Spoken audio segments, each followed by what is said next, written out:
അല്ല, ഇന്നത്തെ യോഗത്തിൻ്റെ ഏറ്റവും വലിയ നേട്ടമെന്ന് പറയുന്നത് കേരളത്തിലെ കോൺഗ്രസിനകത്തുണ്ടായിട്ടുള്ള ഏറ്റവും ശക്തമായിട്ടുള്ള ഐക്യത്തിൻ്റെ സന്ദേശമാണ് നിഴലിച്ചത്.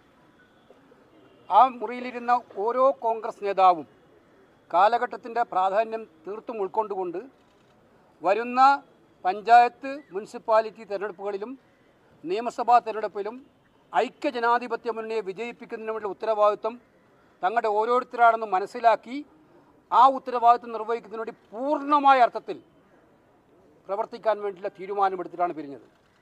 ഇവിടെ നേരത്തെ നമ്മുടെ ജനറൽ സെക്രട്ടറി സൂചിപ്പിച്ചതുപോലെ കോൺഗ്രസിനകത്ത് സമ്പൂർണ്ണ ഐക്യമുണ്ടാകാൻ ഉള്ള ഒരു ആഹ്വാനമാണ് ഹൈക്കമാൻഡ് നേതാക്കന്മാർക്ക് നൽകിയത്. നേതാക്കന്മാർ അതെല്ലാവരും വളരെ ശിരസാ വഹിച്ചുകൊണ്ടാണ് മുന്നോട്ട് പോകുന്നത്.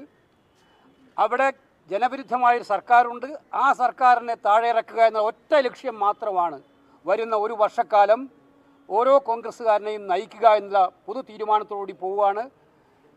മാധ്യമങ്ങൾക്ക് മുമ്പിൽ പോയി വ്യത്യസ്ത രീതിയിൽ പ്രസ്താവനകൾ കൊടുക്കുക, വ്യത്യസ്തമായ ചിന്താഗതികൾ വളർത്തുക, ഇത് ചെയ്യാൻ ഒരാൾക്കും സ്വാതന്ത്ര്യമോ അവകാശമോ ഉണ്ടായിരിക്കുകയില്ല. പാർട്ടി ഒരു കലക്റ്റീവ് ലീഡർഷിപ്പോടുകൂടി മുന്നോട്ട് പോകാൻ എല്ലാ കാര്യങ്ങളും പരസ്പരം ആലോചിച്ചുകൊണ്ട് എല്ലാം ആലോചനയോടുകൂടി മുന്നോട്ട് പോകാൻ തീരുമാനിച്ചിട്ടുണ്ട്. അതനുസരിച്ച് മുന്നോട്ട് പോകും.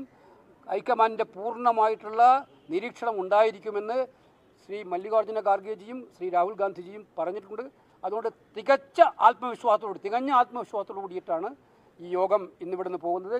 കേരളത്തിലെ കോൺഗ്രസിൻ്റെ ചരിത്രത്തിലെ ഏറ്റവും നല്ല നിർണായകമായിട്ടുള്ള ഒരു യോഗമായിട്ടാണ് ഇത് വിലയിരുത്തപ്പെടുന്നത്.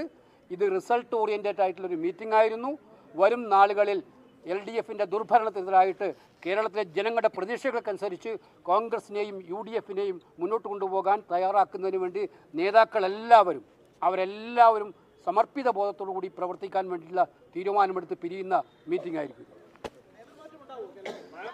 അങ്ങനത്തെ ഒരു ചർച്ചകളും വേണ്ട.